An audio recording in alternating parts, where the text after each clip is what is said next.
You did?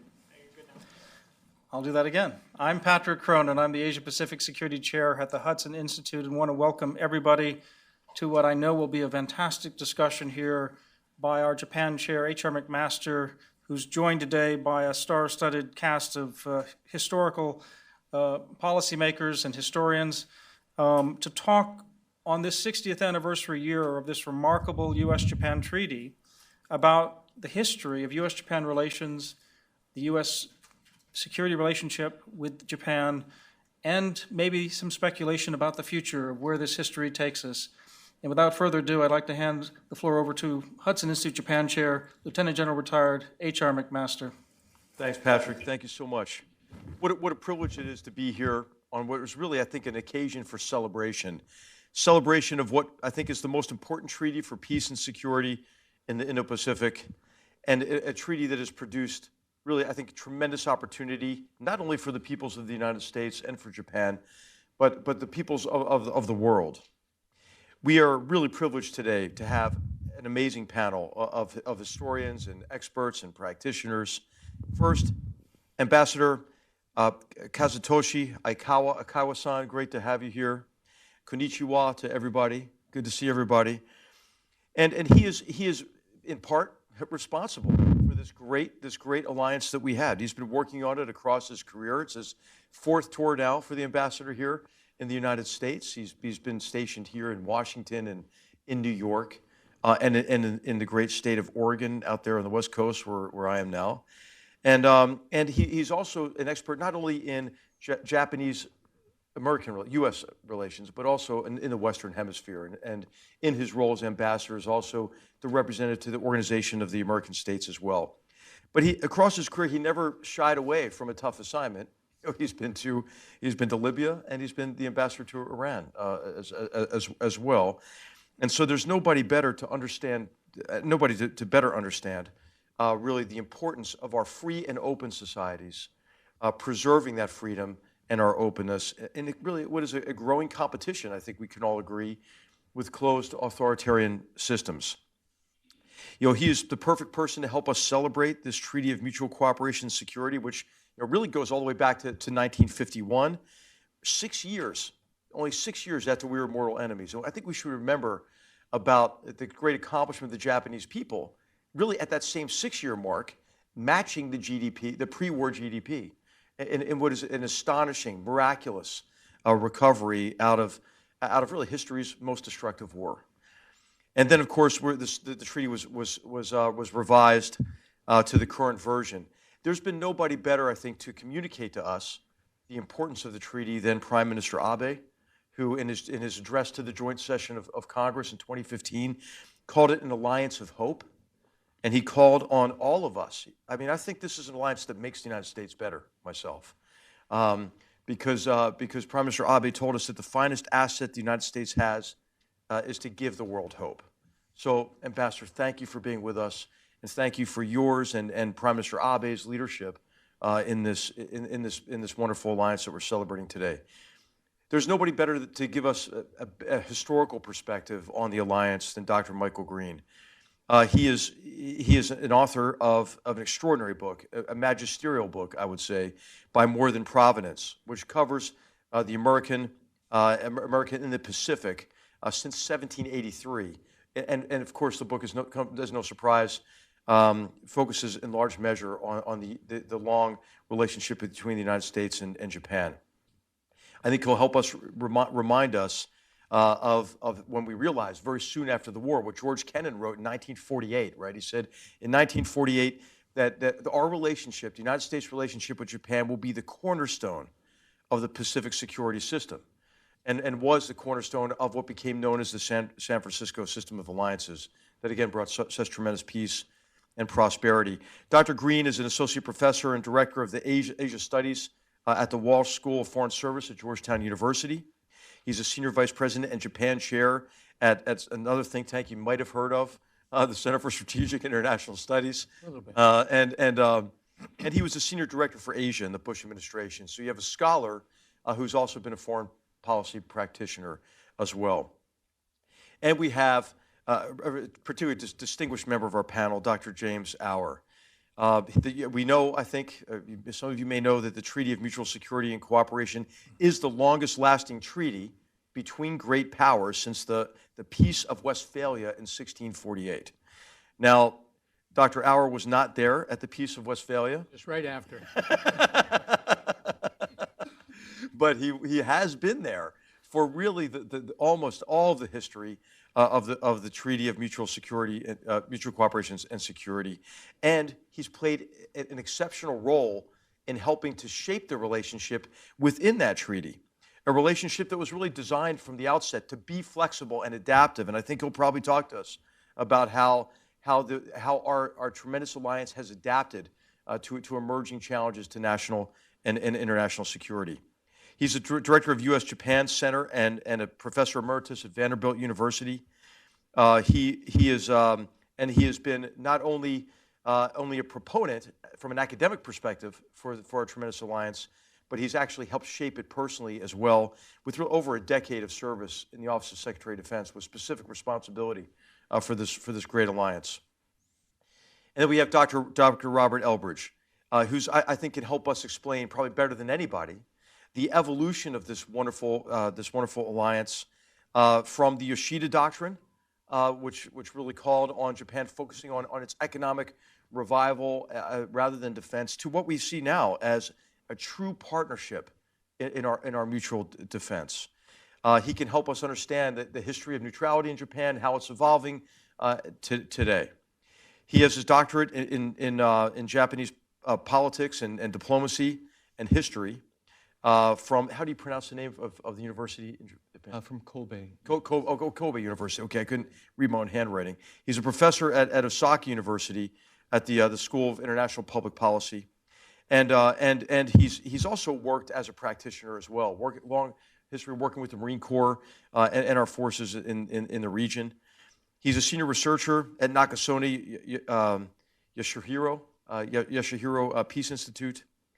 And, what is astonishing to me, he is the author of 90 books, okay, 90 books. And his latest is Iwo Jima and the Bonin Islands in U.S.-Japan relations. There's some copies here for you as well. But it's such a privilege for me to be with all of you. I'm going to listen and learn from your opening comments, and then I'll direct a couple of questions to the panel, after which we'll be able to hear what's on your minds and where you'd like to take the discussion. But thank you. Thank you, Ambassador. Well, thank you, General. So, okay. Well, thank you, everyone involved in this panel. I'm very honored and privileged to participate, because this year is marking the 60th anniversary of Japan-U.S. security relation. And at the outset, I just wanted to, tip my hat to my co-panelists, because they are engaged in. They have long engaged in Japan-U.S. Alliance management and contribute to the alliance progress in their own various capacity in the past. So, on behalf of the embassy, let me thank you, all of you, for your great contribution and service to this invaluable alliance. And with that, let me take off my hat of the embassy personnel. And with the usual caveat about everything that I say is on my own, doesn't necessarily reflect the government of Japan's views. As General said, 5 years ago, Prime Minister Abe, he went to the U.S. Congress, the joint meeting of the U.S. Congress, and addressed the joint meeting. And he just termed our alliance as an alliance of hope. And in the history of our bilateral relations, U.S., for many Japanese, U.S. has been serving as a beacon of hope. So let me just explain. 160 years ago, actually this year marks the 160th anniversary of that Kanrin Maru. The first delegation of 72 best and brightest samurai delegations, shogunate government came to the United States on a warship named Kanrin Maru. And the Kanrin Maru was one of the first warships that Edo shogun government came to possess. And it was just 7 years after the Commodore Perry visited Uraga and now Yokosuka. The delegation included many of what I call the founding fathers of Japan, modern Japan. And one of them was the Yukiichi Fukuzawa, the founder of Keio University. And the delegation was received by the then president, James Buchanan, and was escorted to the Washington Navy Yard. And most of them obviously were quite astounded by the fact that the American industrial might at the time. But Fukuzawa was actually not impressed. What he was impressed was the fact that he was asking around, where are the grandchildren of George Washington? And nobody seemed to know or care. And of course, George Washington himself didn't have a kid, but Lady Washington had. So that's not the point. The point is Mr. Fukuzawa, coming from the shogun samurai political system where the leader's hereditary succession is the political norm of the political system, instinctively understood what the democracy is about. So for Fukuzawa, the democratic value on which the United States had been founded served as a beacon of hope. Japan entered the world of the 19th century as a newly created sovereign state. And I might add that the very difficult voyage of Kanrin Maru is the first friendship between an American naval officer, John Brooke, and a Japanese named John Manjiro, was forged through mutual respect. And it was recorded in the diary of Officer John Brooke. And in the early 20th century, under Imperial Japan's constitutional monarch system, its political system evolved into what we call a Taisho democracy, where two-party system did function, but it didn't last much. And choosing allies is critical test of the survival for any state. Imperial Japan chose the United Kingdom as an ally in the midst of early 20th century's balance of power world. And that alliance lasted 20 years, ending with the Washington Treaty of 1922.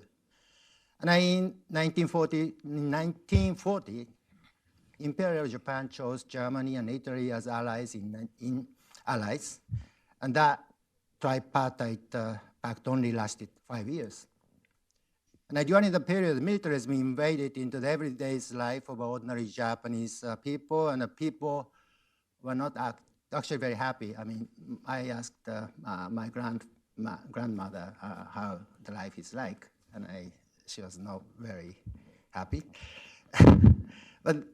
That could be one of the reasons why Japan accepted U.S. colonial forces without much resistance. But on the other hand, Japan-U.S. alliance, in today's Japan-U.S. alliance has continued for more than 60 years, and it remains to be very active, mainly because it was firmly grounded in shared values, democracy, human rights, rules of law.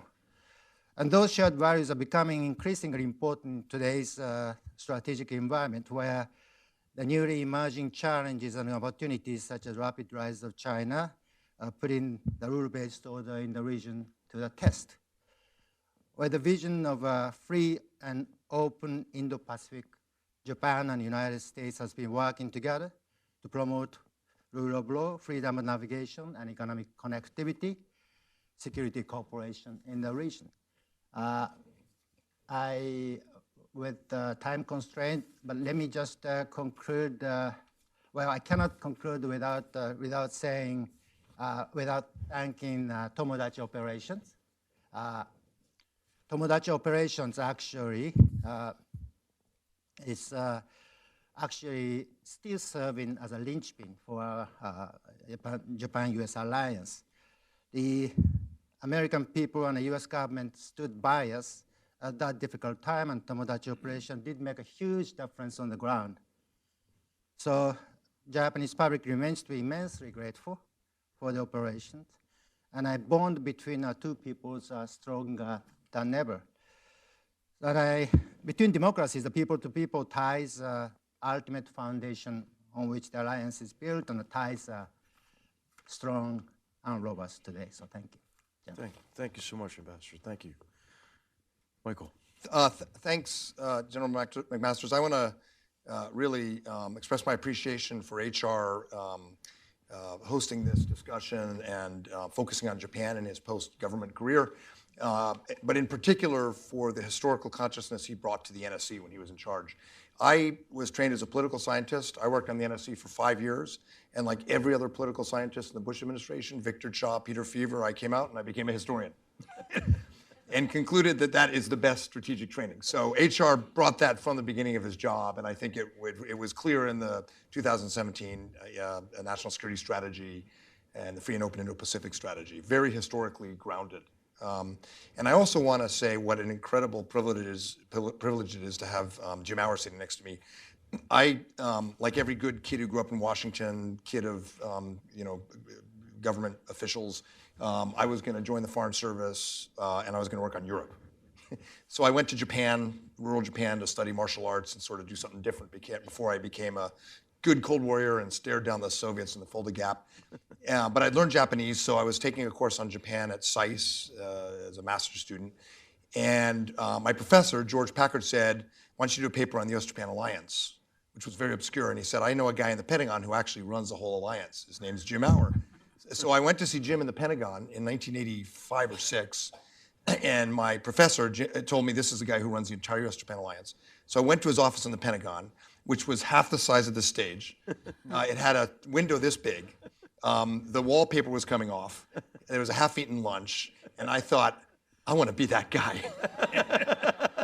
Because there weren't that many jobs in the U.S. government in those days where one person could build an alliance and a military and strategic relationship that really, by almost everyone's account, helped to win the Cold War. So pretty exciting stuff. People often comment on how remarkable it is that the United States went from being the worst of enemies to the best of friends within a generation. When I worked for President Bush, he was just absolutely fascinated by the fact that one of his very closest friends was Prime Minister Koizumi. And his own father had fought against Japan. And he would talk about this in speeches in Iowa and around the country when he was running for re-election. And the audiences loved it. It was quite inspiring to him. But being a good NSC guy, I didn't tell him he was wrong. But the fact is, yes, we went from being the worst of enemies to the best of friends in a generation. But the reality is that when you look back on American history to the early 19th century, most American strategic thinkers about Asia were convinced we would be the best of friends. In 1815, the first U.S. Navy ship entered the Pacific, the USS Essex, which had been attacking British shipping in the War of 1812 and could not return to its port in Boston because of 74-gun ship of the lines of the Royal Navy blocking the way. So they went around the Cape and started attacking British shipping in the Pacific. And when Captain Porter came back to Washington in 1816, he went to see the Secretary of the Navy, the Secretary of the War, and Americans knew about China, because we knew about China trade. He told them about this island nation, Japan, that someday this would be the anchor of our position in the Pacific. A generation and a half after that, Commodore Perry, Navy. I'm sorry, General, this is a Navy-heavy discussion. Commodore Perry opens Japan. It's very famous. Very famous. Less famous, he came back to the U.S. and gave a series of speeches in the mid to late 1850s, obscured to history because the Civil War was coming.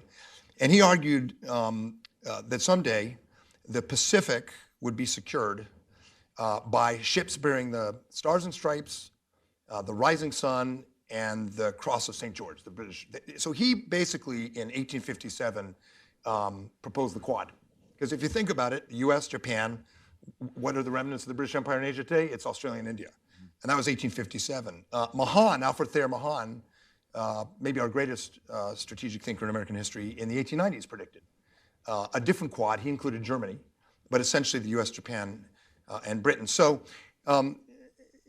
actually, most of our history, when people in Washington and the United States thought about securing the Pacific, keeping threats as far west as possible, they immediately thought about Japan because of geography, but also because, as Perry put it in his speeches in Philadelphia and New York in 1857, Japan is going to be not just the geography of the island chain, but Japan was going to be the country that showed the rest of Asia the benefits of modernizing, of creating rule of law, and of being friends with the United States. And he said something that's politically incorrect today, but U.S. Navy officers were very Christian in those days, unlike the Royal Navy. And he was a very devout man, but he said we must not try to Christianize Japan. He was very clear that the success of Japan on its own, modernizing, would be a success for the United States. And he was thinking, although he didn't use these words, about a multipolar Asia, where the success of states developing resilience, governance, was a success for the U.S. And that's our strategy today. That's the strategy in the 2017 National Security Strategy Report. And Japan is an absolutely the critical hub of that vision. So that is a much longer history than the much more tragic history that most of us think about. We didn't just come out of World War II and suddenly realize Japan would be our friend. That was actually the through line, the norm of American strategic thinking. And in a way, it's true for Japan too. The ambassador mentioned the Kanrimaru, the first Tokugawa shogunate ship, which was designed by Katsukaishu, very famous Tokugawa official, really the founder of the Imperial Japanese Navy. Katsu went to Edo to assassinate, Sakamoto Ryoma, the famous Meiji leader, went to Edo to assassinate Katsu, but instead became a student. And Sakamoto, who studied what Katsukaishu had studied, realized that Japan, as it modernized, would be a maritime power. And it would need to align with other maritime powers. And he, for those of you who know Japanese history, he convinced the Meiji Emperor to take on the 8 key principles, which were about international commerce, strong navy, and basically aligning with the Anglo-American maritime hegemony. So in some ways, the history of Japan is a history of a maritime nation with a natural alignment for the United States. And the 1930s and 40s were a bit of an aberration in that longer history. And I would argue Abe's grand strategy is not new. It is Katsukaishu, Sakamoto Ryoma. It is a maritime strategy. So if you think about the longer history of our two countries, because of geography, and of course geography creates political culture, we are natural allies. And the fact that we fought was the aberration. So it's not the miracle that we became friends, it's the tragedy, that we didn't. One other comment, since we're being historical, of course, this is the 60th anniversary of the 1960 Mutual Security Treaty. Remarkable treaty, flexible, enduring, resilient. The treaty, for most of its history, was a treaty that, under Article 5, committed the U.S. to the defense of Japan, and under Article 6, committed Japan to support bases for the U.S. for the security of the Far East. But the dirty little story of the treaty through most of this history was that Japan faced the dilemma Thucydides pointed to in the Peloponnesian Wars of smaller allied city-states, which is, on the one hand, if you're too close to the U.S., you get entrapped. On the other hand, if you're too far away, you risk getting abandoned. And so throughout Japanese history of this treaty, the effort in Tokyo is how do you manage this? How do you stay close enough to the Americans that they won't abandon you, but not so close that you get entrapped? And the answer was in Article 9, the Peace Clause of the Constitution, which was interpreted by the Cabinet Legal Bureau, the LDP, the government, as meaning Japan cannot be integrated in the use of force. Japan cannot do collective self-defense. That's how it was interpreted. And that gave Japan an alibi to avoid involvement in Vietnam, any commitment to Korea, any commitment to Taiwan. And that was workable as long as the threats were not in Japan's direct face. Well, today we're in a very different world. So the second and last point I would make, thinking about the history of this alliance and this treaty we've had since 1960, is over the last few years, we have seen a remarkable transformation that historians will all point to. Because after 5 decades of finding an alibi to avoid jointness, interoperability, combined arms with the United States, because of the China challenge, largely but not exclusively, Prime Minister Abe and the Japanese government have changed the interpretation, as many of you know, of the Japanese constitution to allow integration in the use of force, and not just for the defense of Japan. There are lots of caveats we can talk about, but this alliance is now moving into a new chapter from alibi alliance management, how does Japan keep out of being entrapped by the US, into a new chapter that I think is going to be defined by jointness, interoperability, command and control relationships, and that's the future. That's the agenda we're gonna have to work on because of the urgency of the problems we face. We have to do it together, and the consensus is there, I think, in both capitals. Thanks. Thanks. Thank you. Thank you. I had the honor to meet General McMaster for the first time today, but I feel that I had met him a long, long time ago because I read his book on Vietnam, published in 1994? 97. 97. The best book and most honest book about Vietnam that I've ever read. And I was astonished when President Trump named him National Security Advisor, still on active duty. How could he survive writing a book that critical? I was really amazed, and I'm still today impressed, and recommend the book to people who think about Vietnam. But right after the Treaty of Westphalia, I came to the Pentagon in the late 1970s, and in the early 80s, I was invited to Cincinnati to speak at the World Affairs Council of Cincinnati, a very distinguished group. And the moderator, about halfway through this 1-hour interview, said, "You really like Japan, don't you, Howard?" And I said, "Absolutely, it's my second favorite country." And after the program was over, the young cameraman came up to me and said, "Who's your favorite country?" And I said, "United States of America." "Oh, okay," he said.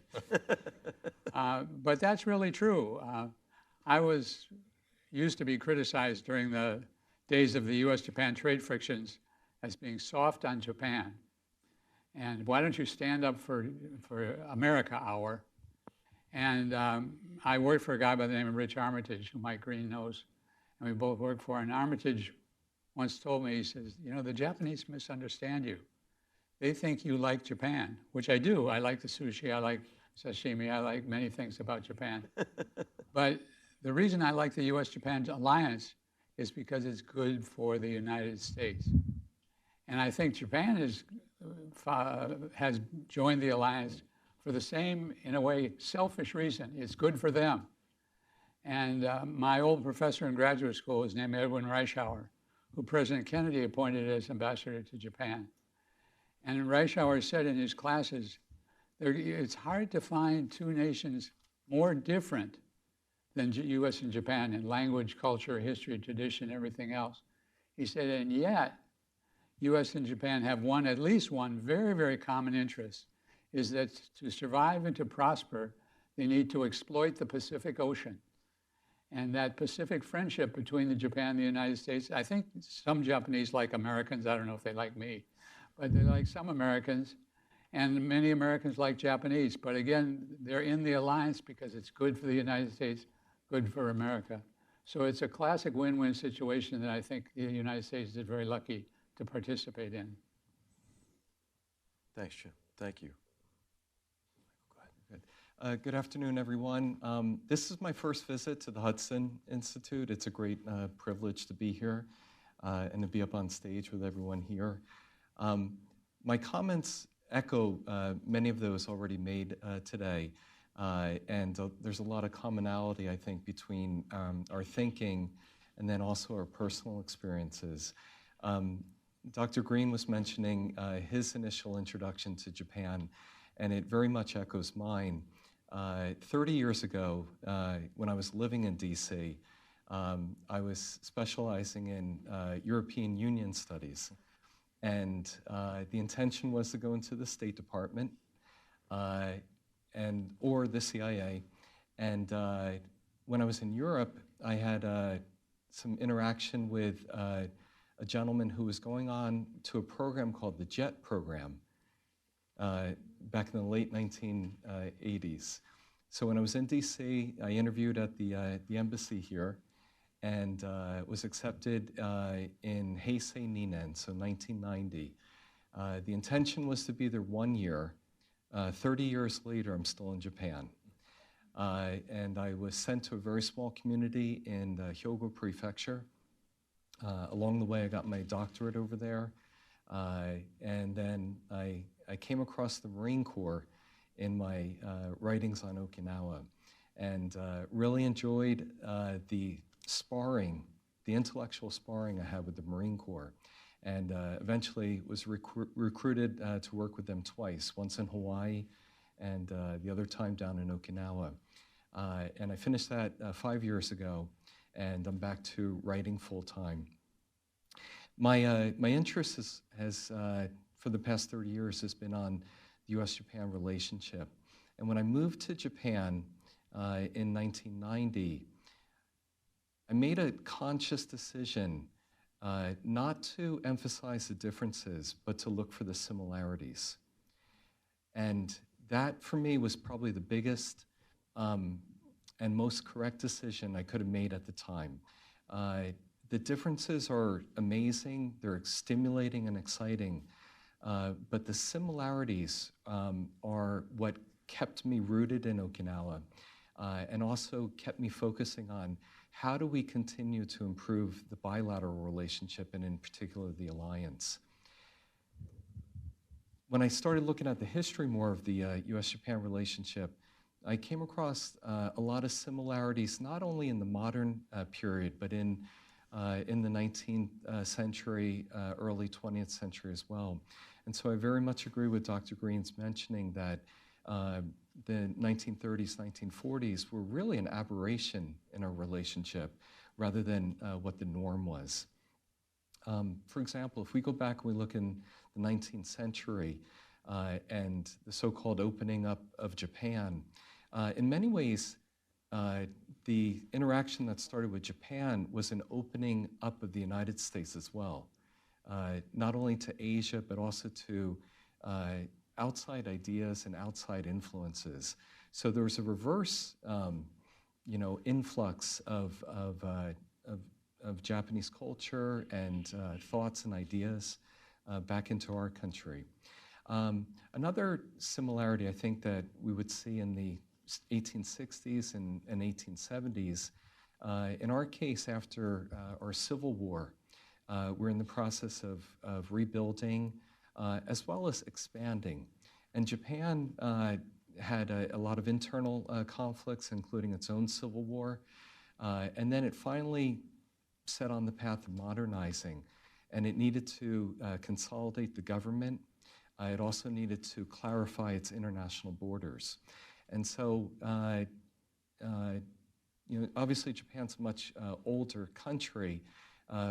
We are a much more recent country, but in many ways much more modern at that particular time. But we were going through many of the same trials that Japan was and that we were. So I'm constantly looking for those similarities in our history as well as in our present-day relationship. When we talk about the wartime period, there's an expression used that the fierce fighting that went on, and that's very true. And the book that was mentioned before that's available for you, it's about the Battle of Iwo Jima, as well as that longer history over the Bonin Islands or Ogasawara Islands that talks about our strategy in the Asia Pacific. But I think one of the reasons behind that fierce fighting is that we began to misjudge each other, I think at some point. And we kind of looked down on one another. We looked down on Japan at one point. Japan looked down on the United States. And neither of us probably expected it would be such a horrific and long battle. And we put that in modern terms today. And living in Japan like I do, I sometimes get concerned about commentators looking down or talking down about China or about North Korea, because we need to respect our potential adversaries and be aware of what they're capable of. And I think we forgot that in the 1930s, 1940s vis-a-vis Japan, or Japan vis-a-vis the US. And so we really need to be aware of the international environment, and in this case, be that much more aware about the importance of the relationship that we have with Japan. The relationship, as I see today, and maybe throughout the post-war of U.S. and Japan, is that it's essentially a marriage. And a marriage brings together kind of the best of both worlds, or both partners. We provide to Japan maybe some capabilities or some things that Japan inherently may not have on its own. But similarly, Japan does that for us. And in any marriage, communication is extremely important. And so I hope today we continue that dialogue about the importance that we both place in one another. So thank you. Robert, thank you. Thank you. Well, thanks to all of you. I think wonderful opening comments. I think for Ambassador Aikawa, the richness of the alliance, an alliance that's based in hope. From Michael Green, really thank you for providing sort of the long historical context and the story of continuity in the friendship rather than the change in the post-war period. It was really a reversion back to the long history of friendship. And for Dr. Auer, this idea that we're each selfish, because the alliance works because our interests are aligned in such a profound way, and we see that it's mutually beneficial. And then Robert, I think your point about similarities in culture and experience, we tend to look at what separates us, and oftentimes we miss our common humanity and how important it is to preserve that. Well, I think it's important to understand how the past produces the present. Thank you, Michael, for the plug on history in that connection. And a great American historian, Carl Becker, said, "Memory of past and anticipation of future should walk hand in hand in a happy way, without one disputing primacy over the other." So what I'd like to do is ask each of you, beginning with the ambassador again, what is it you take from the history of our alliance, in particular, the last 60 years? What are the lessons? What do you think we can observe from our experience that you think will apply to the future? Actually, our alliance has evolved in many ways. I mean, it's evolved from one of protecting Japan as a part of a U.S. global strategic deterrence policy against the Soviet Union to one of those addressing challenges such as North Korea's WMD and missile programs, and continued provocation in the Eastern China Sea, the rapid expansion of modernization of Chinese arsenals, and emerging threat in cyberspace and outer space. So we actually have evolved in many ways. So on our part, on the Japanese government part, we did what we were expected of. I mean, it hasn't met the expectation of by the American friends, but we did our best in adapting our alliance to today's world. So in that perspective, that possible prospective areas of cooperation and alliance is joint cooperation in to enhance joint capabilities in the multi-domain areas, cyberspace, and electromagnetic spectrum. That's one thing. And another thing is maybe we could do more in promoting a scientific and technological cooperation. That's including quantum science, quantum computing, AI. So those are possible areas of cooperation as we move forward. Thank you. Great, thank you, Ambassador. Michael. So at the time of the 1960 treaty revision, if you had asked that question, I think most American strategic thinkers, neither Hudson nor CSIS existed at the time, so they wouldn't have been as wise I think most strategic thinkers would have said that their main concern was neutralism, was that Japan would try to sit out the Cold War Had the competition. anti-PO demonstrations at Yeah. the time. And people were very, very, that's why Kennedy sent Reischauer to speak directly to the Japanese people on all fronts, not just military, but cultural and economic. That's why Article 2 of the Security Treaty is about economic relations. I don't worry about neutralism at all right now, and you probably didn't either when you were in the White House. I think no other country in the world is as prepared to compete against China with us as Japan. So that's not the problem. What I worry more about is, I guess I'd say lost opportunity, because this is going to be a very hard competition. And while we're moving in the right direction, if you look at the balance of power, the ambition of the PLA, the capabilities they're developing, we're moving in the right direction, but we're going to have to do things we haven't done. We're moving away from Japanese fears of entrapment, but we're going to have to be much more joint, much more combined. We're going to need the kind of joint and combined command relationship we have with Korea or NATO, in my view, so that we are developing requirements and strategies and exercises, and they're agile in responding to crises.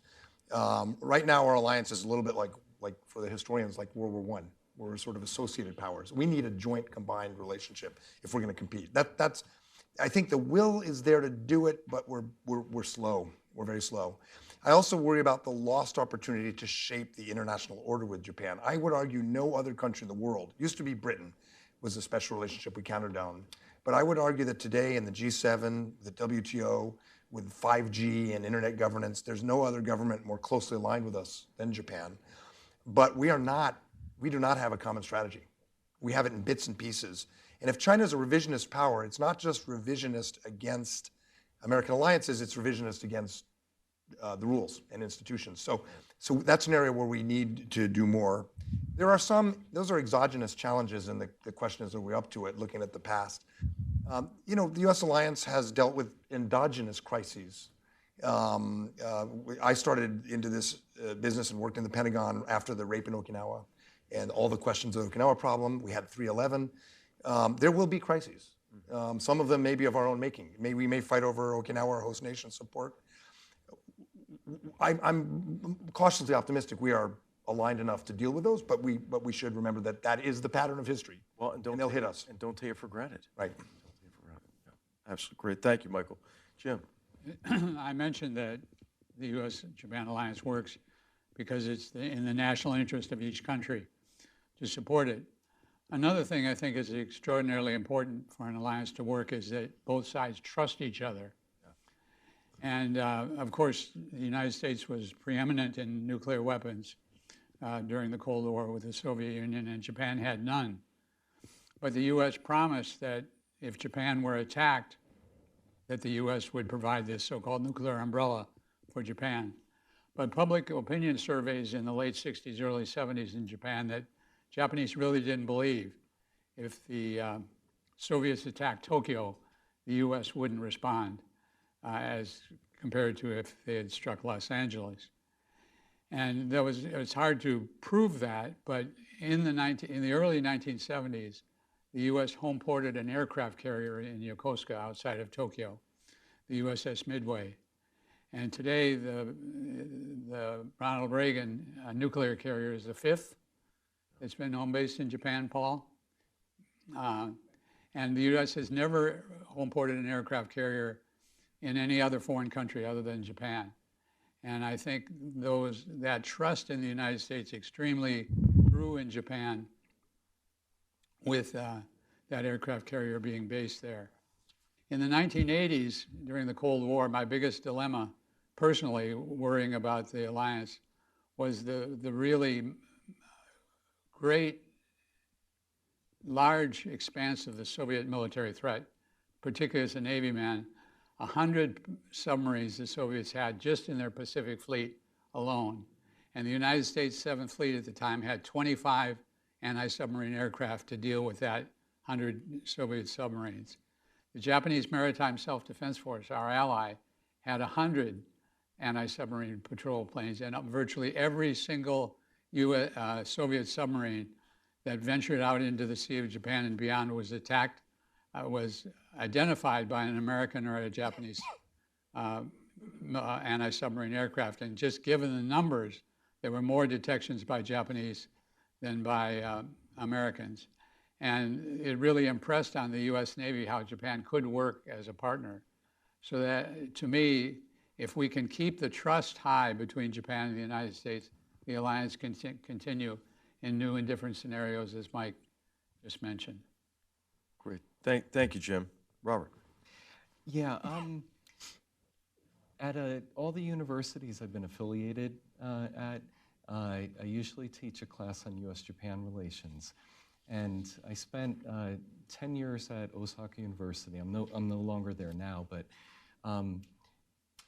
one thing that was very interesting is that in addition to the Japanese students, I also had a lot of American students on the Olmsted Scholar Program or the FAO program, the Foreign Area Officer Program from the military, and some individual American citizens. But probably the largest number of students were third country international students from around the world.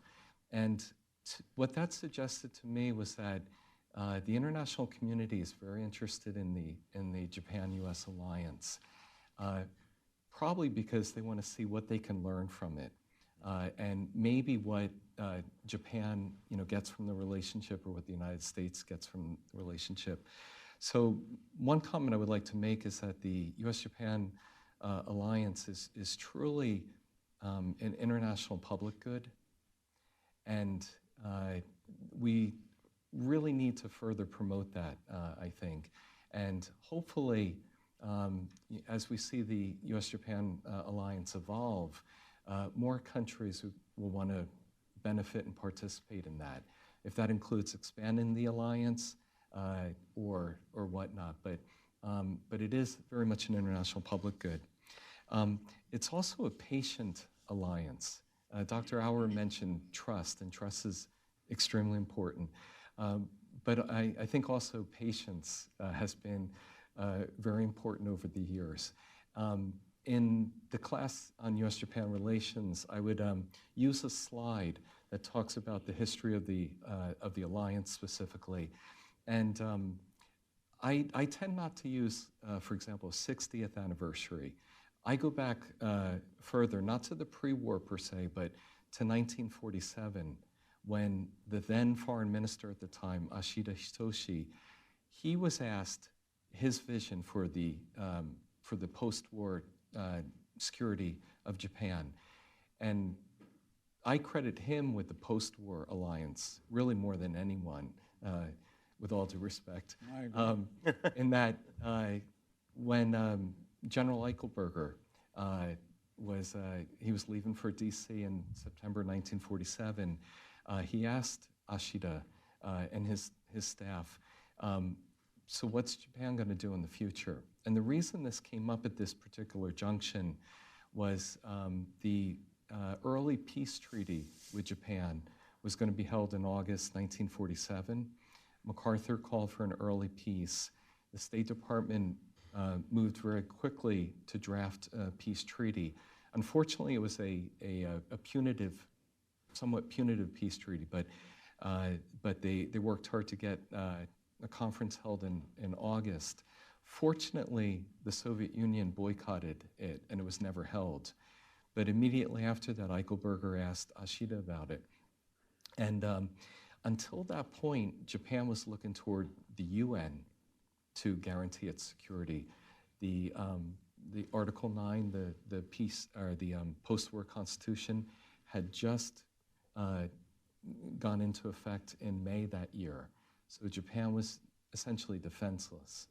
And it looked to the UN, but when it became apparent that the Soviet Union wasn't going to cooperate in a peace treaty, and the same Soviet Union was a member of the Permanent Five of the UN Security Council, Japan realized it could not rely, unfortunately, on the international community at this point, and it specifically requested the U.S. So in 2 years' time, we're actually going to be celebrating the 75th anniversary of the Japan-U.S. alliance. But over the years, the development of the relationship was slow. It was evolutionary and very, very slow, but gradually, and particularly in the post-Cold War period, and then particularly when Dr. Green was serving in the National Security Council, it went from an evolutionary development to a revolutionary development. The changes happened rapidly, and the changes were very deep and long-lasting. So I look at it as an evolutionary to a revolutionary situation, and it's only growing. The changes are becoming larger and deeper and happening faster and faster. But the patience got us to, I think, where we're at right now. And then another point that I think is extremely important is the support for the alliance is extremely high, but as you mentioned, we can never take anything for granted. And we need to constantly remind both audiences of the importance of the relationship. And when I worked with the Marine Corps, I often went out of my way to explain to Japanese audiences that it was the Japanese side that originally proposed the security treaty, and then subsequently requested that bases be in Japan. And so if you're, for example, a Japanese citizen and looks at the US-Japan alliance as imposed on Japan, then you're going to look at the bases, our bases there, as an imposition and imposed on sovereignty. But in fact, it was the other way around, literally. We can't be complacent. We need to constantly be explaining. And then on a final note, as we continue to update the relationship, I would recommend that we be as transparent as possible with our respective audiences, as well as internationally. And as a historian, a diplomatic historian that struggles with getting access to Japanese documents because they're not very forthcoming in their declassification process, there's a secretive nature about the alliance that has undermined, I think, public support in the past. And I think it's a relationship and alliance that we could be very proud of. And I think we could be a little bit more forthcoming in transparency in that regard. Great. Thank you. Thank you very much, Robert. Well, I'm going to ask one more question, then we'll think about what questions you have as well. We have an opportunity, I think, now to explain to the American people, the Japanese people, the world, as you said, it is, I do believe, too, it's an international public good, this relationship and this alliance. Really, what are the key aspects of the alliance we have to keep in mind as we look at the challenges in the future? Or, if you'd like to maybe make a recommendation or two about what might strengthen the alliance and help the alliance continue to adapt as it has in the past. And Robert, your point about the flexibility of it. I mean, Kennan again wrote in March of 1948, it should be our aim to have the treaty when finally negotiated as brief, as general, and the least punitive as possible. But brief and general, I think, has given our leaders the flexibility to evolve it over all these years. And so what I'd like to do is sort of just keep in mind maybe some of the points that you've made already, which are excellent. Aikawa-san, your points about the challenges we're facing in the future in the East China Sea, the infringement on sovereignty and on freedom of the seas and freedom of overflight. Of course, the very grave threat of North Korea's nuclear and missile programs. You mentioned cyber and space. You mentioned electronic warfare and electromagnetic spectrum threats. And you made some recommendations about even more joint capabilities, and of course, research and development to maintain our competitive advantages technologically. We'd like to hear more what other thoughts you might have about the future. And then Michael, I think that your point is don't miss an opportunity, right? You were concerned about losing an opportunity, and you highlighted the very significant challenges of the People's Liberation Army, not just the vast increases in spending, but the qualitative changes that they've made in training and doctrine and organization and so forth. Jim, your points as well on the importance of trust and the need for us to have maybe complementary capabilities in the alliance. Your example, of the counter submarine capabilities. Any thoughts on equivalencies today? I think as we evolve the alliance, I don't think we should ask Japan, hey, develop a mirror image of the United States military's capabilities. I think we have to have the conversation about how do we ensure that our capabilities are complementary, and therefore, when we operate together, our potency is magnified, and that's communicated to any potential enemies, so that they don't have the temerity to challenge us and to challenge peace and security. So now we've understood it. We've talked about how the past produced the present, and now we have an opportunity to make a projection into the future and throw out some recommendations for all of you to consider, and then to hear what's on your minds. Ambassador? Well, actually, I have sort of already provided specific recommendations in the years to come. But if you compare the preambles of between NATO treaty and Japan U.S. security treaty, the value part is almost like identical. But there is one part, one paragraph about culture, unity, or all those things. Is missing in our bilateral security treaty, and on that aspect we have made a huge progress. I mean, I used to serve here 35 years ago, and at that time, of course, the trade friction was high on the agenda. But if children of the embassy staff brought their bento box to the school, lot of kids came around, and I wondered what this is. And now it's that everybody knows what bento box is, and also that this huge impact of anime and other Japanese cultural things, including the very popular ramen phenomena. So those, I think we have been, those parts seems a little bit trivial, but I guess that for us to make a treaty in a more stronger way, that part is also, in my view, that catching up with sort of a government-to-government cooperation, and also the private companies' economic activities, investments. Well, from a cultural perspective, you mentioned the earlier alliance with the British. Somebody did here, and I used to play rugby, and I've been admiring the Japanese rugby team. It was just amazing to watch. The best ball handling, I think, international rugby. And as an American rugby player, I'm kind of disappointed in our record compared to yours. But thank you, Ambassador. Michael?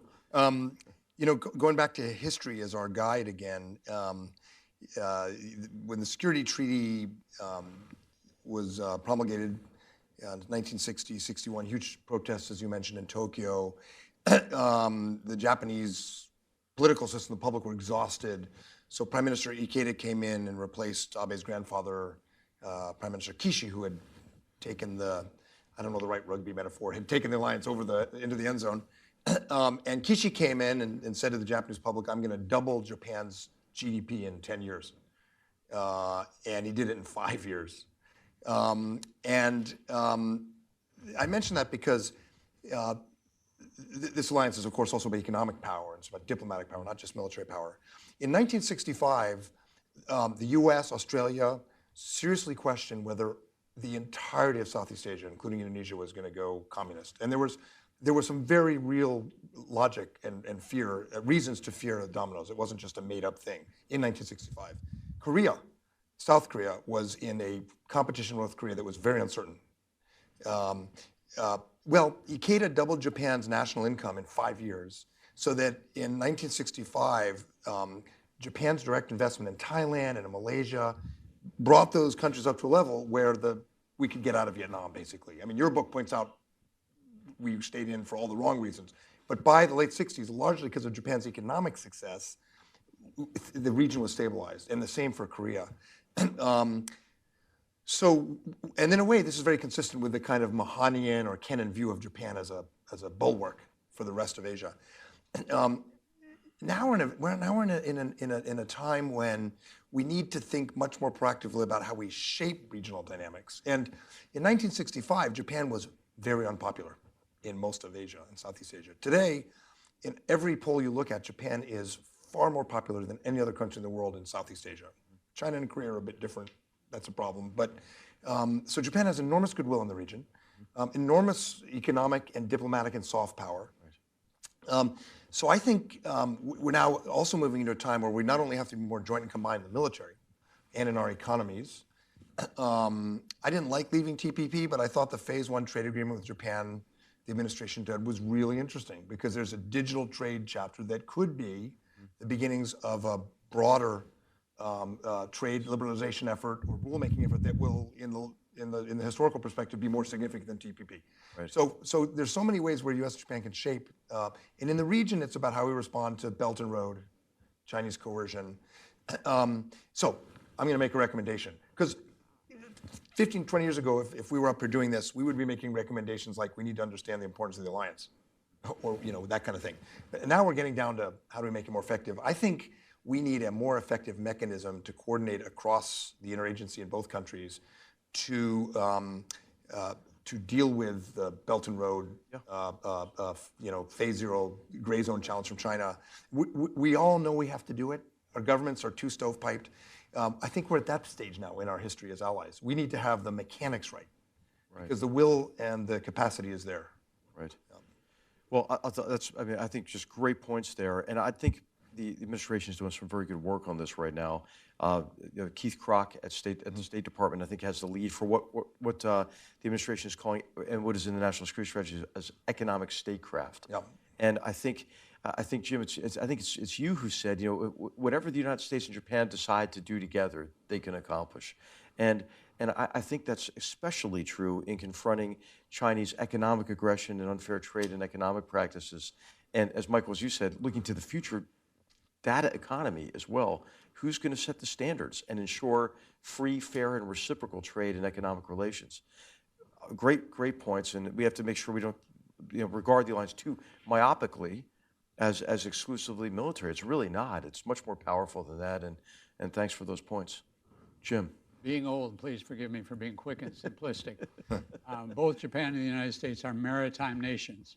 As a result, they have a very strong interest in freedom of navigation and open commerce of the seas. So today, Japan and the United States have great interest in oceans all over the world, but particularly at this point in time in the East and South China Seas. So I'll give two recommendations. One, the Senkaku Islands, which are administered by Japan, claimed by China, are extraordinarily important. Japan has to take a lead in defending them because they are Japanese territory under Japanese law, but the United States should be willing to back up Japan. Taiwan is potentially a much more serious problem. To me, it's the Berlin of the post-Cold War world, and the United States would take the lead, but Japan needs to back up and support the United States. And I really think Taiwan's future as an independent country depends on the viability of the U.S.-Japan alliance. Great, thanks, Jim. And maybe just even a modifier to that we want Taiwan to take the lead for Taiwan's defense, with the United States in support, obviously, which right. I think is the direction we're headed. Great, thank you. I strongly agree with these comments as well. Regarding the future of the alliance, it certainly has to evolve, and it's going to evolve. I'm confident about that. One thing that we didn't talk about today with regard to the alliance is the name of it, with having mutuality in its title. And I don't know how many of you are familiar with how that got inserted in there when Japan's not obligated to defend the United States or continental United States. That came up in the late 1950s. Ambassador MacArthur, at the time, who was in charge of negotiating the revision,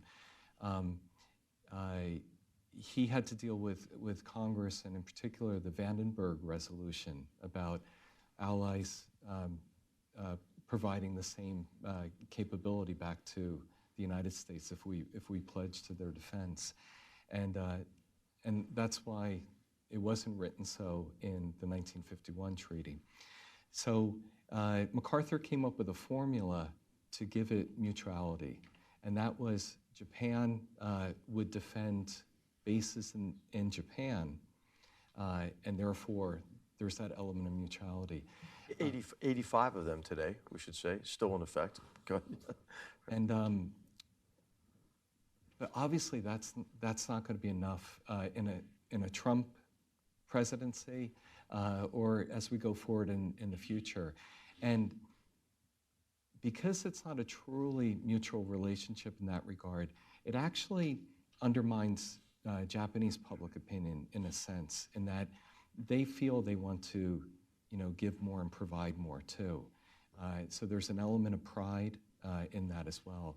So when those discussions happen in the future, whether it's constitutional revision, whether it's more assertive, pledges towards the United States, whatnot, I hope that the United States is open and willing to have those discussions. To really promote the day-to-day relationship, I think it's absolutely essential that we have joint basing. Absolutely essential. And one of the reasons we have so much friction in Okinawa is that, unfortunately, our bases in Okinawa are not joint basing. On a day-to-day basis, we're actually doing joint basing, whether it's with the self-defense forces, whether it's with the Okinawa prefectural government, the commercial sector in Okinawa, the local communities. There's really no exclusive use bases in Okinawa anymore, practically speaking. But on paper, it's still essentially exclusive use bases, and we get pounded over the head on that almost every single day.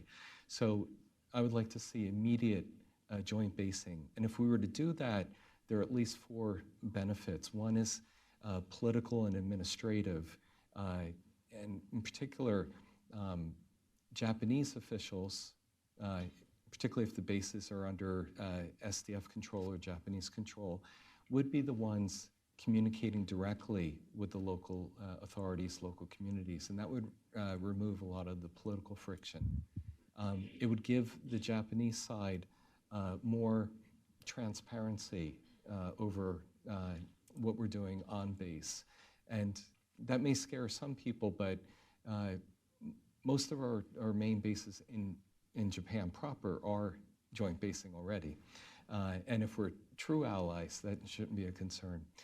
Second issue is that eventually I would see a reduction in some of the fiscal costs that both countries pay into the redundant basing that we have there.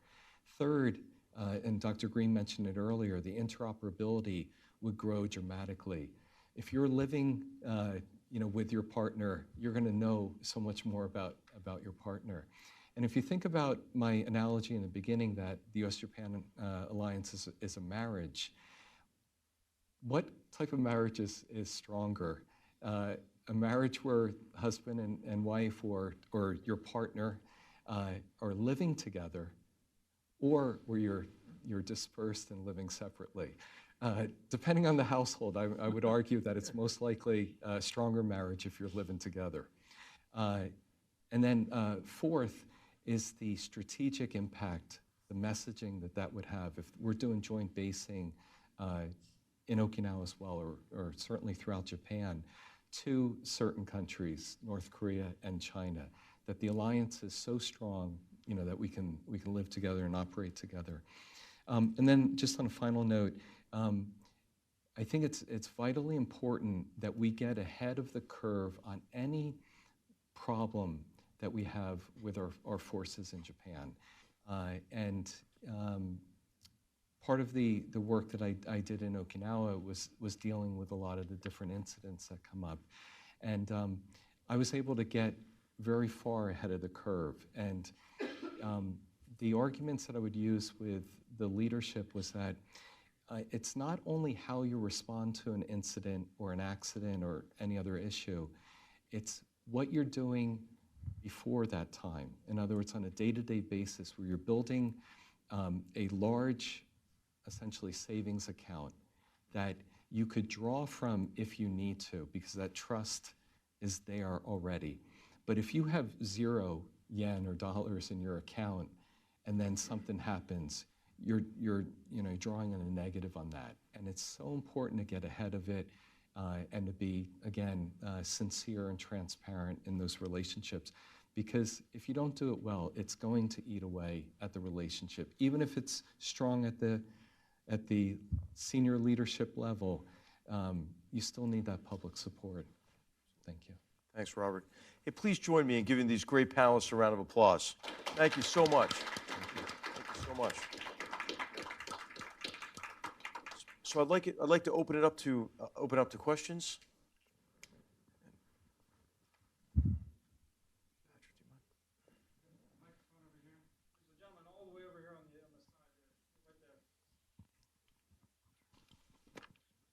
Good afternoon, gentlemen. Major Ray O'Donnell, I'm a Strat Intel officer for the Army. So a central theme today is shared values between these two tremendous friends, between Japan and the United States.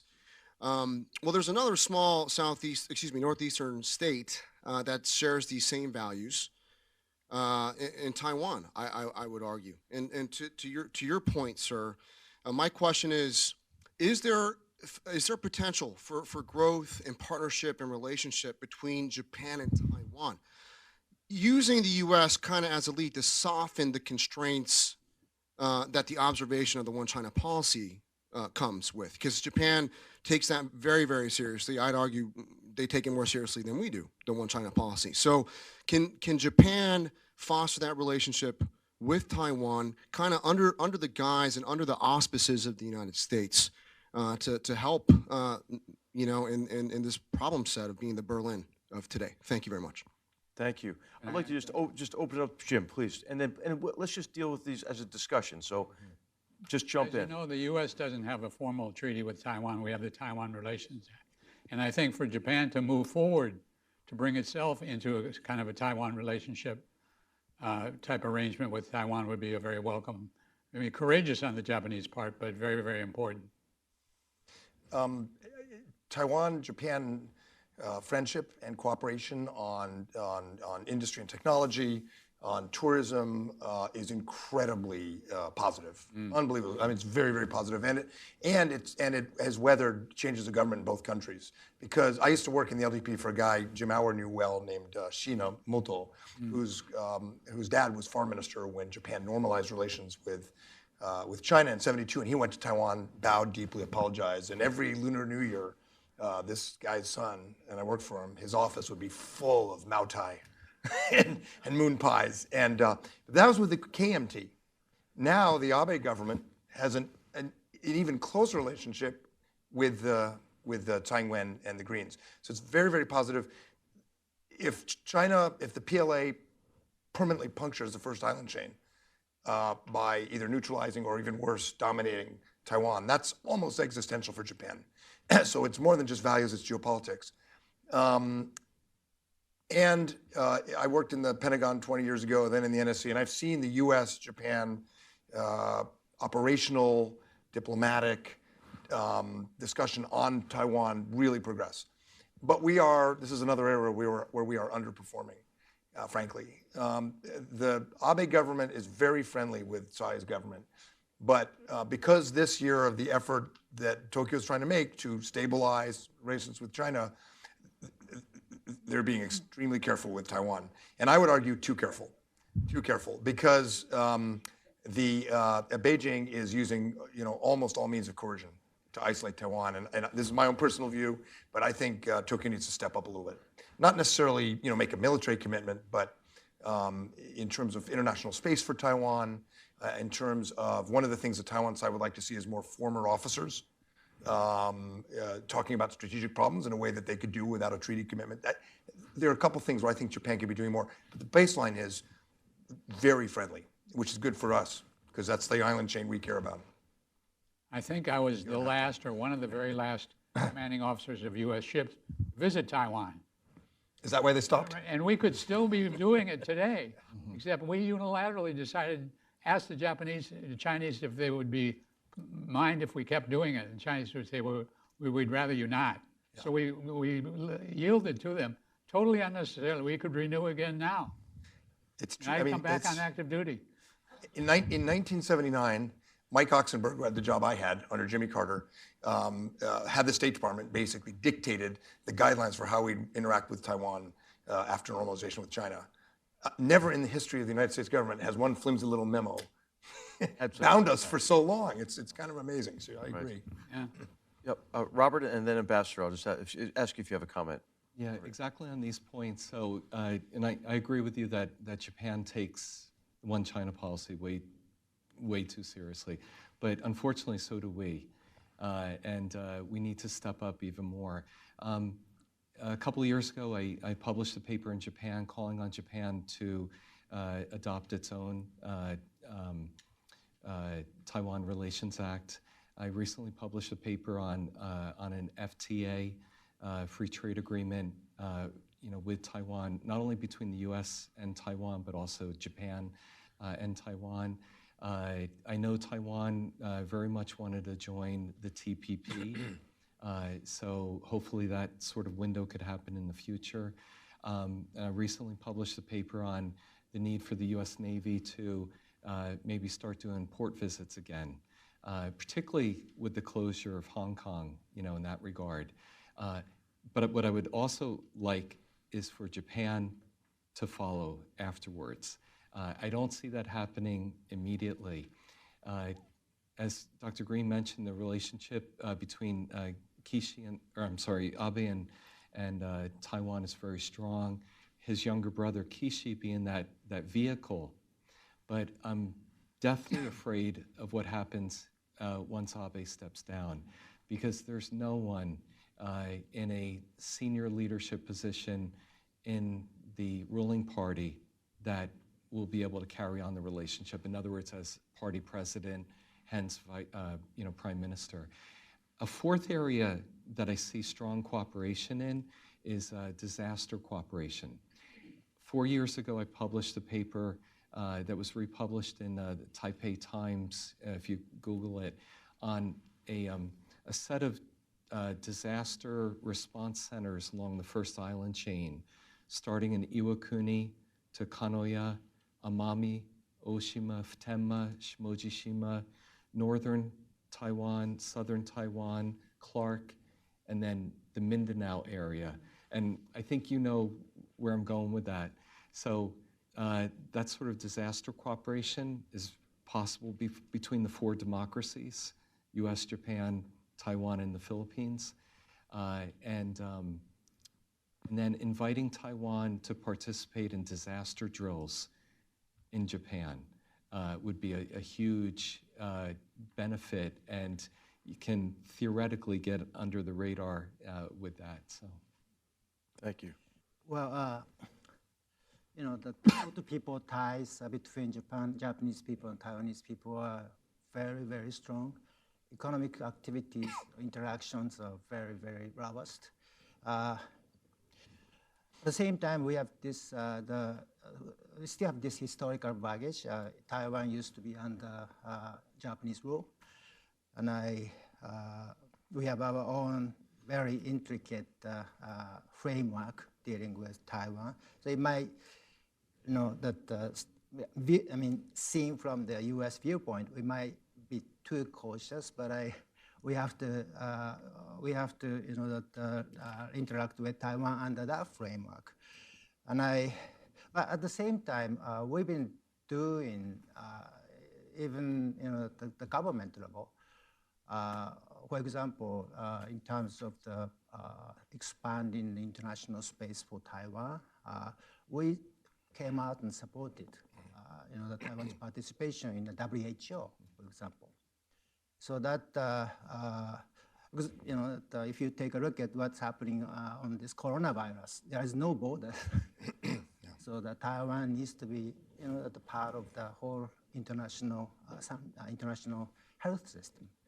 So we've been making, I think, the progress, but at the same time, we have to adhere to the overall framework.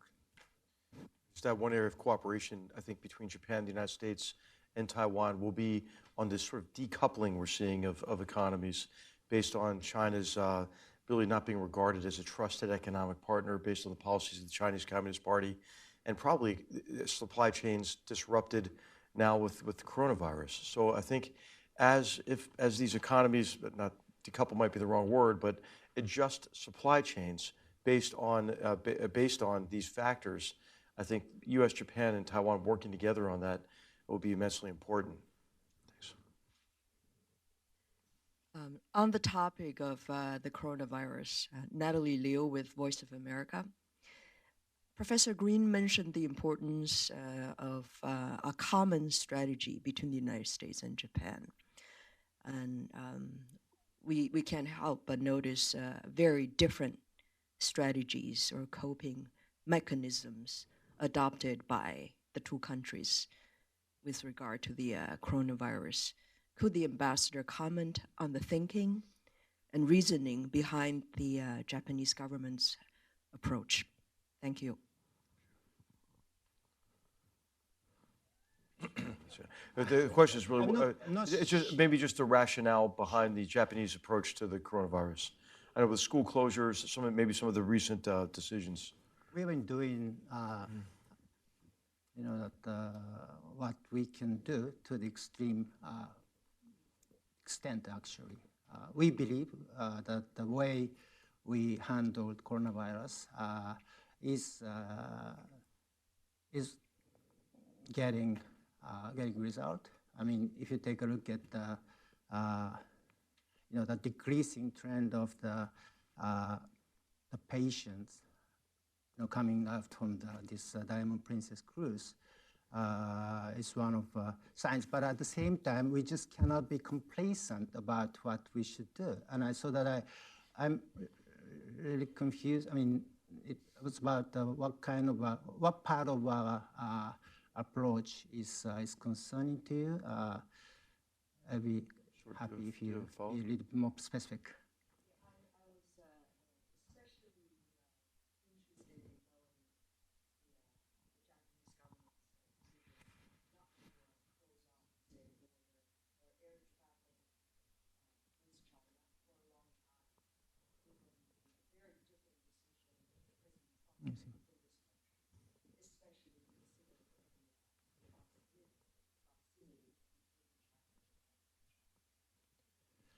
Yes, actually, our response is evolving as situation evolves.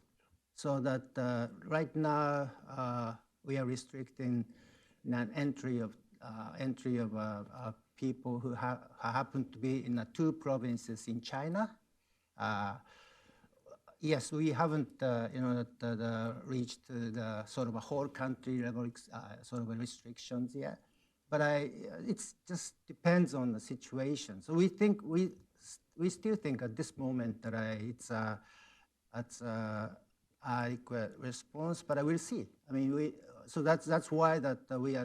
I mean, and I also, in addition, I mean, in responding to what's happening in Korea, for example, the government, sort of introduced sort of a new entry policy for those people who happen to be the last couple of weeks in 2 cities in Korea are not allowed to enter Japan. So, and I, that as the ministry in charge of health said, the next couple of weeks the key. So we've been very alert to what's happening. So at this point in time, that there is a little bit of differences between the U.S. approach and our approach, but we still, as a government, at this point in time, still think that we've been taking adequate approach to address the issue. I was in the White House during SARS and avian influenza, and I have some sympathy with the Japanese government because the information coming out of China was grossly insufficient to make a judgment for a long time. But the other thing it shows you is very few countries, in fact, no countries, can do what the U.S. does when it comes to China. If you look at Chinese foreign interference in Australia or Canada or New Zealand, the things that the Chinese are doing in those countries, blatantly doing, they're not doing to us because we're big. We have the ability to make hard calls like closing down travel from China because we're big. So to me, it's a reminder of 2 things. One is the consequences of the Chinese system in a global economy, in a global human environment, not providing information, and how important it is for the U.S. to make the hard calls, because it's hard even for the world's third largest economy, Japan or Korea, to do that on their own. Robert, I think you had a point quickly on coronavirus also, and then we'll go. Okay, great. Thank you. Thank you. Yeah, related to the comments about U.S.-Japan cooperation, obviously that's increasingly necessary. And if you go back to the 2015 newest guidelines, I was looking at that yesterday about if we were to maybe attach an addendum to it or update it somehow. But if you have a chance to look at it, it's on page 18. There's a section 4, and after the letter E, throw in an F in there that focuses on epidemics, pandemics, and because it is increasingly a military issue too. It affects the economic vitality of the countries. And in some cases, you're going to need the military to be involved in the response. For example, with the cruise ship in Yokohama, the SDF is very much involved in helping in that situation. When I worked at MAR 4PAC in Hawaii, we had started a study on particularly Marine Corps response in the Pacific to pandemic diseases. So there's, I think, a lot of room for cooperation, but maybe as an addendum to the 2015 agreement. Great. Thanks, Robert. Thank you very much for the great discussion. I am Masashi Murano. I'm a Japan Chair Fellow of the Hudson Institute. I would like to ask about the two points related on each other from the strategic context and the operational context. The first one is I would like to ask what is the most feasible or practical step to upgrading to the next level of the U.S.-Japan alliance? For instance, it has been already has been passed roughly almost 5 years, which means that we are established to the last U.S.-Japan Defense Cooperation Guideline in 2015. But after that, the Trump administration and the Abe administration also have renewed their own defense strategic document in case of Japan, National Defense Strategic Guideline, and in U.S., National Security Strategy 2017 and the National Defense Strategy 2018. In that context, do you think, or should we renew the latest U.S.-Japan Defense Cooperation Guideline, or do you think that some other needed to establish, released in a new strategic document about U.S.-Japan alliance for in the context of the strategic competition? The second question is from the operational perspective, I'm a little bit concerned about the differences or comparing with the NATO alliance or US-ROK alliance, which means that the US-Japan alliance doesn't have a single integrated operational command and control mechanism. These mechanisms have some unique character, but some contingencies happened. It's sometimes a little bit difficult to coordinate from some immediate response. So in that context, I'd like to ask your perspective about how do we U.S.-Japan alliance to upgrade into the more strengthened or more practical level to upgrade into those kind of operational cooperation. Thank you. Great. Thank you. Please, anyone jump in. Well, I've written on this. Patrick Cronin and I wrote on this 22 years ago, and I have to confess that every time I'm out of government, I say we got to do this, and then I get into government, I kind of forget to do it. If I ever go into government again, or if I ever advise a government on what to do, I would say this should be in the list of the top 3 or 4 things we do as allies. I think Japan has to establish a joint operational command, like Australia has. If it doesn't do it now, it's going to end up having to do it in the middle of a crisis, for sure. mean, there's a reason the CENTCOM commander didn't fight the fight, right? It's the same thing in Japan. The chief of defense that shot is not going to be able to be the operational commander in a real crisis in the first island chain. And as you know, Murano-san, Admiral Kawano and the leadership of the Japanese military knows that. It's more of a bureaucratic problem. And then you need to align that with a U.S. sub-unified command. My own view is it can't be the PACOM, Indo-PACOM commander. There used to be a thing called Joint Task Force 519, which was mainly for Taiwan. It was, SINC-PAC fleet led it. And the response to Tomodachi was successful, in part because it was a SINC-PAC fleet commander, the person who had thought about how we'd work with Japan in a maritime crisis. But we don't really have that right now. So it costs some money. There's some bureaucratic fighting. Should the Navy lead it? Should the Army lead it? There's a bit of politicking. Will the civilians in the Japanese Defense Ministry be happy to have a joint operational command that strengthens the unity of the uniform? There's a lot of baggage, but we got to do it. We got to do it. And I think a lot would flow from that. As Robert says, a joint use of bases, or it's chicken and egg. Whichever one you do first, the other will follow. Start with the joint use, and this will follow. Start with this. Joint use of bases will follow. Requirements dialogue, so that we're actually integrating our defense industrial bases and our systems and technology development more.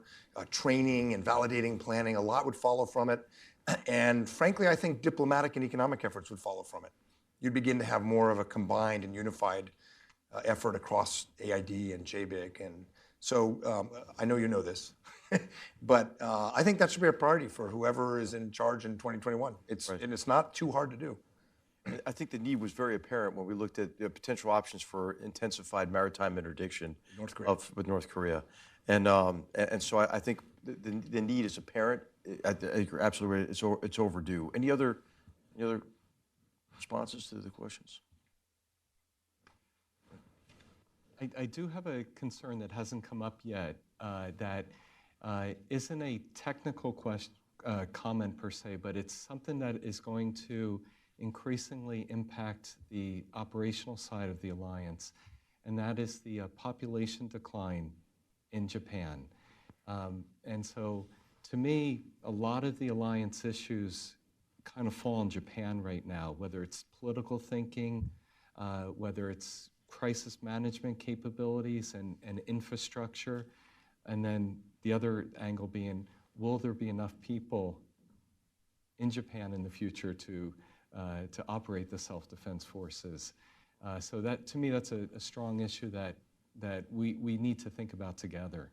So recommendation 1, align command and control. Recommendation 2, have more babies.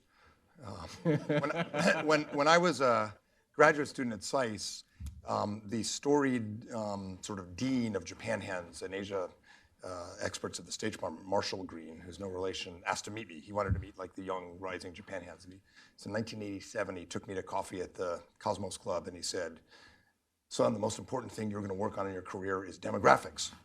I said, "Really, sir, why?" And he said, "Japan and China are having too many babies." So demographics allow you to measure certain things into the future, but demographics are not destiny. Right. There's a lot of ways, unmanned aerial vehicles or unwomened aerial vehicles, so on and so forth. But the birth rate in Japan went up a bit. Still, what is it now, 1.3, 1.4? It needs to be about 2.1, the replacement rate. Thank you so much for the fascinating talks today. I'm Riho Aizawa, studying at the Elliott School of GWU and working here at the Hudson Institute. I have a set of basically historical questions about China factor for the alliance in order to seek how the alliance has been and would be positioned for China factor in the region. So my set of questions is, how influential was China factor for the trial of redefining the alliance after the Cold War, as you've said, in 1997. And as historical factors, I'm thinking of the small fishery warehouses in the South China Sea, founded in 1990s, and Taiwan Strait crisis in 1995 and 1996. And the other question, one of the question is, are there any implications of the changes in the guideline, 1997 guidelines, or the talks in the process of producing the guidelines for the current security environment in the region from your perspectives? Thank you. Well, in that period in the mid-90s, Patrick Cronin was there, I was there, Paul Giara was there, David Asher has left, but he was there. And I, for my own book, I can never rely on my own memory. I went back and talked to these guys. I talked to Joe Nye and others and tried to reconstruct what the thought process was. And, you know, as a historian, it's never linear. It's incredibly messy and complicated. But I would say that the reaffirmation, redefinition of the alliance and the guidelines process began not because of an exogenous shock or threat, which is usually how political scientists think of alliances, but because of concern within the alliance that we were badly drifting. And particularly, I think Joe Nye was dealing with a Clinton administration that was very undisciplined, you know, and was attacking Japan over trade. And then we had the Okinawa rape. So a lot of it was repairing an alliance that we didn't know what it would be against exactly, but we knew it was a pillar of international stability. And then in the midst of it, you had the Taiwan missile crisis in 95, 96. And that added real purpose.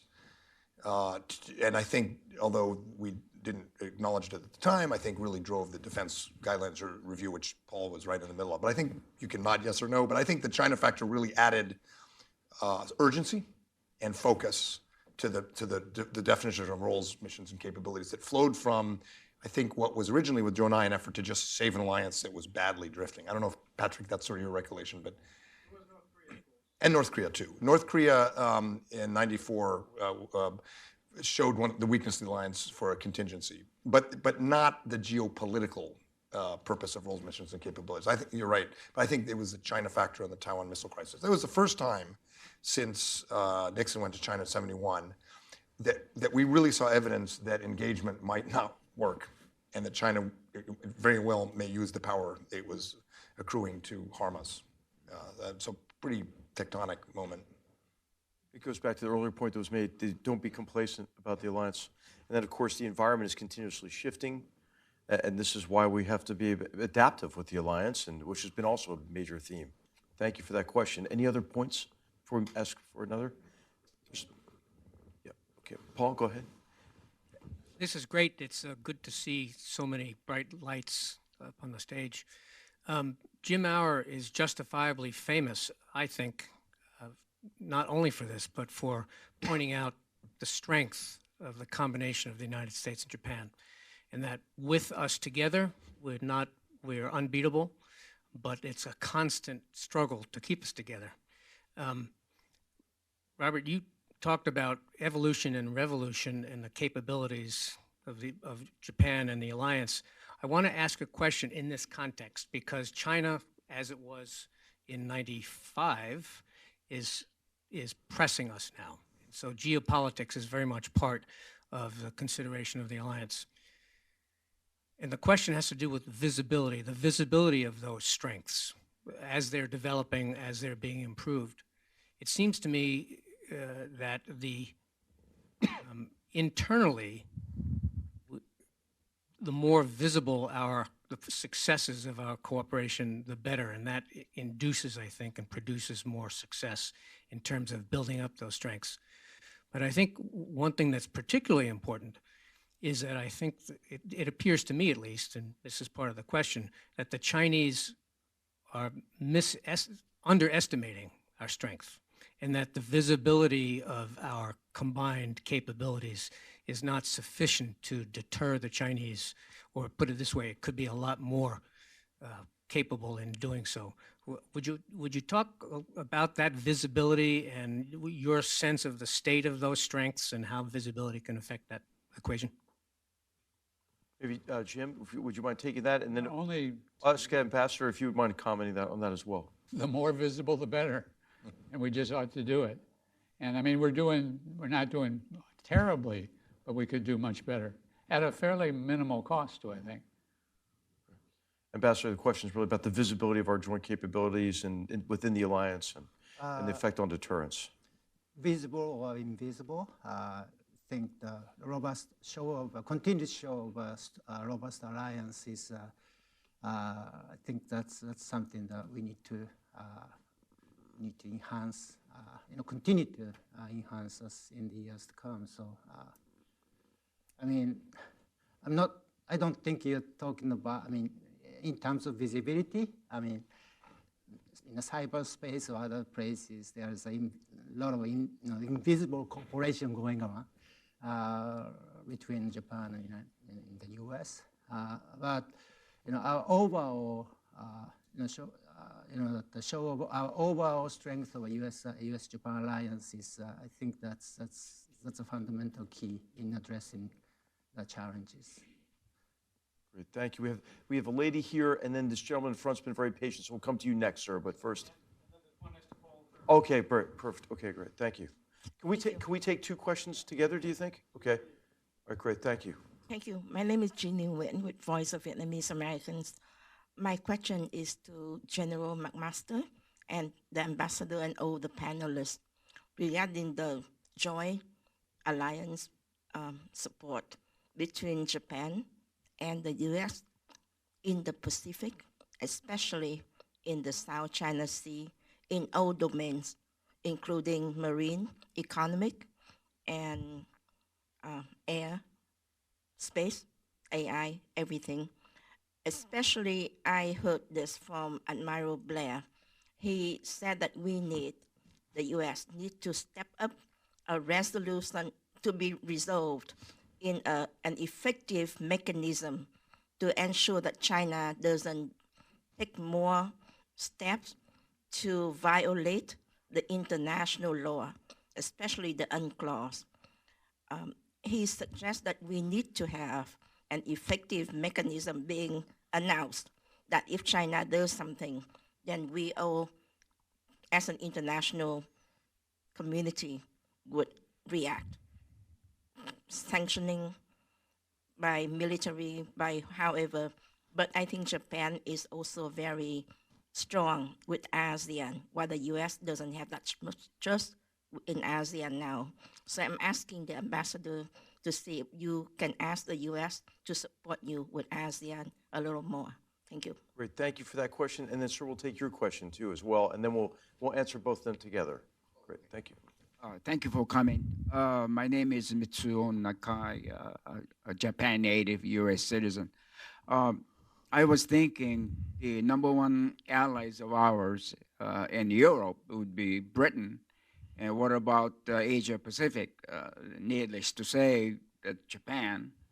I was thinking, what can we do to make it better for this time? Because the time is changing quite a bit, as you mentioned. So my question is, was there at any point, we had a desire to revise the security treaty between U.S. and Japan? Then Japan can do this and that for America, for the treaty's sake. Is there any point that we had that? Because otherwise, if we don't revise it, it'll stay the same. Yeah. And I don't know if that's good enough for Asia Pacific. I'm referring to China. I'm talking about the balance of power in the Asia Pacific. So that's my question. Great. Thank you. Ambassador, what I'd like to do is let's take the Vietnam question first about the alliance and particularly the implications of U.S. and Japan working with ASEAN countries to deter Chinese aggression in the South China Sea. Would you like to? ASEAN is a very good friend, both for Japan and the United States, and we've been, working with the ASEAN countries to sort of maintain the rule of law whether in the South China Sea or East China Sea, and different dimensions. One is that our men, women in uniform, and American men men and women in uniform are jointly exercising in together with, in some cases, together with India or together with, I think that's Philippines, if I'm not mistaken, that conducting joint exercises, both in South China Sea and East China Sea. And at the same time, diplomatically speaking, that Japan is the first one one of the first ones to make our position very clear that the UNCLOS jurisdiction, the rule of law should be strictly adhered. And every country needs to adhere to the judgment by international arbitration courts, maritime courts, and every country, or as China or any other. So we are doing just that, and we welcome I think it's open, but that the possible U.S.-ASEAN summit in March, and I hope that'll be another catalyst in enhancing their bilateral relations. And on our part, we've been, as you know very well, we've been putting in enormous amount of resources, diplomatic or otherwise, into enhancing our relations with ASEAN. So there's no question about it. I would just say that I think we have to regard the threat from the Chinese Communist Party's aggression in the region is this campaign of, I think we have to think of it as co-option, coercion, and concealment, to try to co-opt countries with sweet economic deals, with the new vanguard of the Chinese Communist Party is a party official or a Chinese bank official with duffel bags full of cash. And so it's important for us to work together economically against this campaign of co-option and coercion. And I sense something very positive in the countries in the region are recognizing the danger of this sort of predatory behavior, the debt trap behavior, and so forth. And Vietnam's economy is booming in large measure as a result of more and more companies not seeing China or the Chinese Communist Party, especially really, as a trusted partner, and moving a lot of manufacturing and other businesses into Vietnam. I think the collective will of ASEAN countries is very important. China's able to play them off against each other. Some you can't rely on at all, Cambodia, for example, but others need to maybe be strengthened a little bit and encouraged. Philippines, and of course we have a treaty ally with Thailand as well. But I think that there's tremendous potential within ASEAN. The United States, I know, is prioritizing our relationship with ASEAN, not just militarily, but in security-wise, but economics, because this is really China's plan, is to combine all these measures in this campaign of co-option, coercion, and really trying to portray its predatory capabilities as a just normal business. And what I'd like to do is open to the panel for both questions now on ASEAN and South China Sea, but also the security treaty revision potentials, the potential for that, and over to you. I was just going to speak to the gentleman who asked if Japan can do more. And I mentioned Japan did a lot during the Cold War, but we were always full of suggestions of even more things they could do. But the answer was usually, well, the budget is tight, it's too politically sensitive. And I assume that same is still existent today vis-a-vis China. But what I always would say to my Japanese friends, if together Japan and the US do too much, it's not dangerous, it's very strong, because our deterrence goes stronger. But if we do too little, we possibly suggest that the weakness that the other side can advantage. So the US is pretty good at asking to do more. And Japan has again done a lot, but has been reluctant sometimes to go too fast. Okay, I just want to alert everybody, 5 minutes left. So if you could address the last two questions and give your whatever you'd like to leave our audience with. Very good. Thank you, Robert. And following up on Dr. Auer's comment for Mr. Nakai, one example of things that the U.S. previously looked at, particularly during the treaty revision period in the late 1950s was expanding the territorial delineation of the treaty area to include the Western Pacific rather than the Far East. So it had a larger territorial nuance to it, if possible, but Japan rejected it. Unfortunately, Japan also rejected defending Okinawa.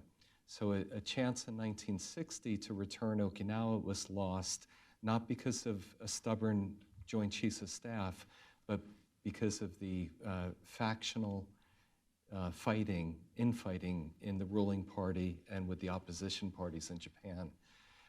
About 10 or 15 years ago, and Dr. Green could confirm this, there were kind of bilateral, informal, maybe track 2, track 1.5 discussions on Japan perhaps defending Guam and further out there, particularly as we're looking to relocate some of the Marine Corps from Okinawa to Guam. It made perfect sense for Japan to at least include the Western Pacific under the treaty. And then that relates to the question from the young lady regarding Vietnam as well. Another area that we didn't really talk about too much today is, and maybe the differences between Japan and the US views of the region, is information sharing. Japan has contacts, both open source as well as more intimate, that the US doesn't have. And the greater information sharing and intelligence sharing the two countries pursue is extremely important, I think. And that could be done without revising the treaty.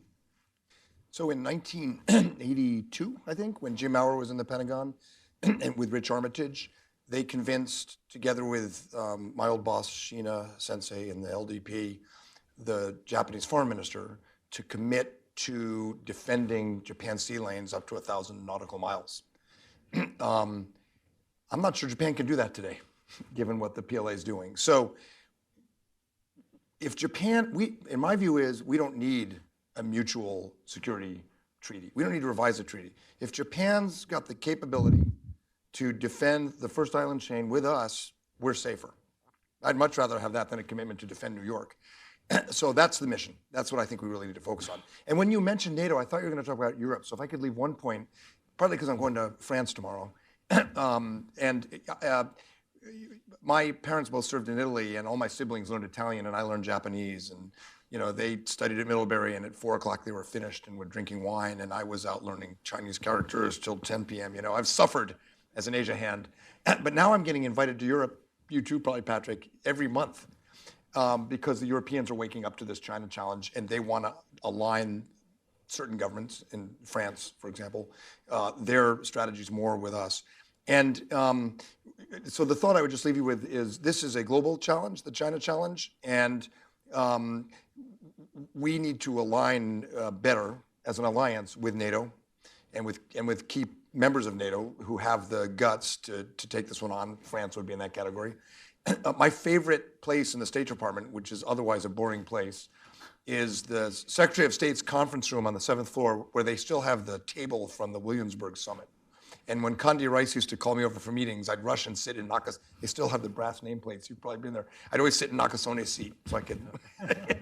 But there'd be Thatcher and Helmut Kohl, and I was saying this when we were all having lunch, but we won the Cold War because the U.S.-Japan alliance strengthened defense of the island chain, but also because Ronald Reagan connected the U.S.-Japan alliance and NATO in Europe in the G7.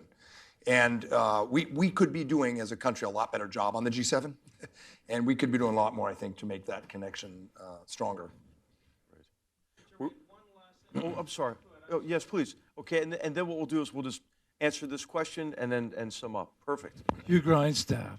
I want to thank Ambassador Akawa for hosting the JUMP program, the Japanese-U.S. military program, Friday night. It's a bond between former people who served in Japan. But we've hosted 2 ISMO officers from Taiwan, Admiral Yang and now General Ma, and also a JSDF general from Japan, Tashi Yamane. But the question goes to Okinawa. There was a report last week in the Asahi Shimbun about the landfill not working right at Hanoko and the future of the movement and the base. You seem to be Mr. Okinawa. Yeah, for the benefit of the audience here, I'm not a fan of the proposal to relocate the functions of an extremely useful base 95 meters above sea level with a 2,740 meter strategic runway to a county airport in Hanoko. It was known from the beginning by people who are familiar with the area and familiar with the dynamics that they weren't going to meet the timetable, they weren't going to meet the budget, and that it wouldn't maintain the capabilities that currently exist. So kind of any reporting that comes out of Okinawa now, I'm not terribly surprised about it. If you're referring to the announcement by the Japanese government that it's probably going to take another X number of years, you know, that was known by people following the issue. So one of the challenges is the current challenge among the 111 other challenges is the construction method and the actual construction site. It's not seen as a very firm foundation. Unfortunately, that was known from the 1930s, and they went ahead with that decision. So it's going to be, if they continue with it, it's going to be much more costly and take much, much longer. But a lot of people win out from that situation. The United States gets to continue to use Futenma indefinitely. And a lot of the protesters get a huge amount of money as part of the protesting process too. So it's a win-win for everybody the longer it takes. And I'm being a little bit sarcastic, but that's the situation. So I'm just going to offer up any last comments, maybe speed round, a minute or less. We'll start with Jim, and then we'll come straight down the line. Keep the U.S.-Japan alliance strong. All right. There you go. All right. Amen. And on Okinawa, we need more runways, not fewer runways. We need them because of natural disasters. We need runways that are well above sea level, we've learned. We need them because of ballistic missiles. Whether or not we go ahead with Futenma, we should be really thinking creatively about everywhere we can find runways in the first island chain. Philippines just made it harder, but we need more runways. Well, I'm echoing what Dr. Awa said. Robert, any last word? No, but that'll get you in trouble maybe, echoing my comments. So. I think he meant okay. Somebody who's had an immensely positive influence on the U.S.-Japan alliance has not been up on stage, and that's Patrick Cronin, from whom I've learned a great deal about this alliance and about Japan, and the richness and importance of this alliance to peace and prosperity. It's a privilege to be here at Hudson and to have a small role in maintaining and strengthening this wonderful alliance. I think our panelists today, Ambassador Akawa, what a privilege it was to be with you, and then Michael Green, Jim Auer, Robert Eldridge. I don't think we could have had a better panel on this occasion of the 60th anniversary. So please join me in a round of applause for them. Thank you. Thanks. Thank you all. Great job.